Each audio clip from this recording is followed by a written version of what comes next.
ابھی آپ نے مولانا فضل الرحمان صاحب کی بات کی، آپ کی کیونکہ سیاسی وابستگی بھی ہے، جی ہاں، تو سیاسی وابستگی وجہ ہے یا کوئی اور اختلاف ہے کہ آپ مفتی طارق مسعود صاحب کے بارے میں بھی ایک آدھا آپ نے بیان دیا، ایون مولانا طارق جمیل صاحب کے بارے میں بھی تھوڑا بہت، تو وہ صرف سیاست کی وجہ سے یا کوئی اور بھی وجہ ہے؟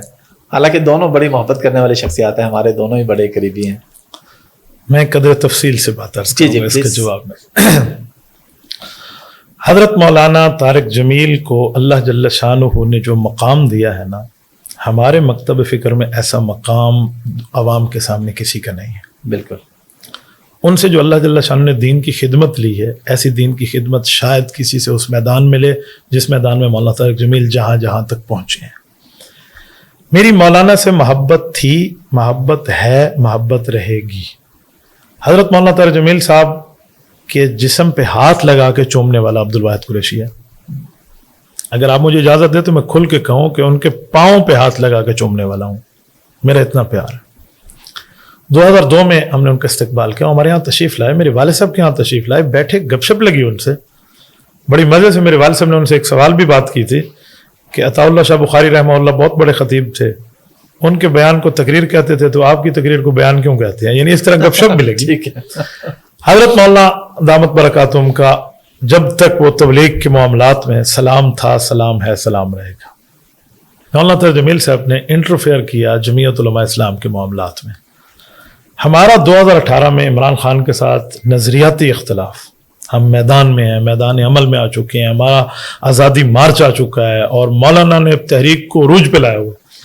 اس وقت حضرت کی طرف سے کچھ ایسے بیانات آئے جس پر میرا آج بھی موقف ہے کہ وہ نہیں آنے چاہیے تھے، اور اس پر مولانا کو تنقید کا سامنا بھی کرنا پڑا، جو نہیں کرنا چاہیے تھا. اگر مولانا یہ نہ فرماتے، ان کی ایک شخصیت مسلمہ تھی. حضرت مولانا نے باتیں کی تو ان باتوں کا ظاہری بات ہے، اب میں پبلک میں ہوں تو لوگ مجھ سے پوچھیں گے تو میں خاموش تو نہیں رہ سکتا. تو میں نے اس پہ اپنا پوائنٹ آف ویو دیا اور بطور گلہ دیا، بطور پیار کے انداز میں دیا. اور اس پر میں نے گلہ کیا. مجھے بہت سے دوستوں نے کہا کہ آپ آئے تو لمبا مولانا سے معافی مانگے، آپ نے ایسے ایسے کہا ہے. مولانا کے قریبیوں نے کہا. میں نے کہا کہ مولانا فضل الرحمان دامت برکاتہم سیاست میں امام ہے، آپ اس کی فیلڈ میں آئے ہیں، آپ نے غلطی کی ہے، آپ آئیں گے اسلام آباد معافی مانگنے؟ یہ کہتے ہیں آپ کیسی بات کر رہے ہیں؟ میں نے کہا جیسی آپ سن رہے ہیں. میں نے کہا آپ نے کہا ہے عوام میں، آپ نے اپنا موقف پیش کیا ہے.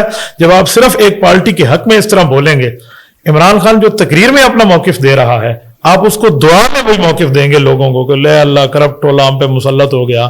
تو یہ صرف نون لیگ کے دور میں مسلط ہوا، پیپل پارٹی کے دور میں نہیں ہوا، پی ٹی آئی کے دور میں نہیں ہوا. تو میں یہ کہنا چاہ رہا تھا. تو ہم نے اس طرح بات کی. باقی رہا جب مولانا بھی خاموش ہو گئے، اب مولانا طارق جمیل صاحب اس پہ خاموش ہے، آپ کو پتہ ہے، ہمیں بھی پتہ ہے. تو ڈاکٹر ذاکر نائک خاموش ہو جائے تو میں اس کے مخالف میں چپ ہو جاتا ہوں. تو مولانا طارق جمیل تو میرے اپنے اور ہمارے محبوب ہیں، تو میں ان پہ چپ کیوں نہیں ہوں؟ وہ بھی خاموش تھے، ہم بھی خاموش ہیں. احترام کرتا ہوں. ایک مسئلے کے علاوہ احترام قائم ہے، احترام قائم تھا، ہے اور رہے گا. مولانا مفتی طارق مسعود صاحب کا معاملہ بھی یہی ہے، بھائیوں والا تعلق ہے ہمارا. آپ یقین مانیں ابھی حالیہ ان کا معاملہ بنا. جی بالکل. ان کی کال مجھے آئی، آپ پوچھ لیجئے گا، میں آن ایئر کہہ رہا ہوں، وہ اس وقت آؤٹ آف کنٹری تھے.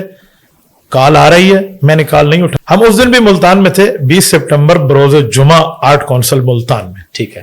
تو رات کو میں بیان میں تھا، مولانا مفتی طارق مسعود صاحب کا وہ کلپ وائرل ہو گیا. تو ان کی کال آ رہی تھی، وہ ان کے ایک وہ نمائندہ ہیں درمیان میں، غالباً ان کا نام نعمان ہے، یا اللہ آپ کمی بیشی معاف فرمائے. انہوں نے مجھے کہا مفتی صاحب آپ سے بات کرنا چاہتے ہیں، یہ کلپ ہے، میں کیا کروں، یہ اس طرح مسئلہ ہو گیا. میں نے کہا میں فری ہو کے جواب دیتا ہوں. مجھے نہیں پتا تھا کہ معاملہ اتنا زیادہ ہے. میں گیا قائد جمعیت کے ہاں، مجھے وہ لے گئے کہ یار ملتان میں آپ میرے مہمان ہیں، ملتان میں اسد کا گھر ہے تو میرا گھر ہے. وہ کہنے لگے، ہم نے کھانا کھایا، واپس آنے لگا تو میں نے گاڑی میں ان کو سنا. تو باقی وہ غلطی تو بہت بڑی حد تک تھی. میں نے سن کے ان کو جواب دیا.